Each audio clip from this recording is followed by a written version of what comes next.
Well, let me read from your book on that point. It is customary to describe battles over the Constitution as pitting liberals against conservatives, but you say this description is hopelessly inadequate. While ideology matters, different judges follow radically different approaches to constitutional law, and these approaches go well beyond ideology. How so?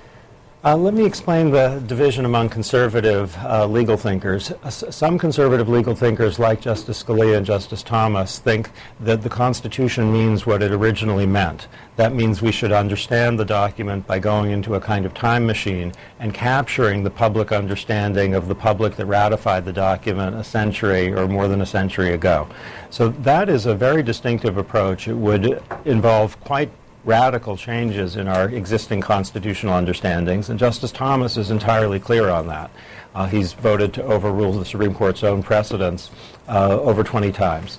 On the other hand, there are other conservatives who are not in favor of going in the time machine, but who are skeptical of liberal judicial activism in a way that would involve narrow, cautious, literally conservative rulings. So Chief Justice Rehnquist was often a very different kind of conservative from Justice Scalia and Justice Thomas, though he voted with them. Justice O'Connor was strikingly different from strikingly different from Justice Thomas and Justice Scalia in the sense that Justice O'Connor is like stability.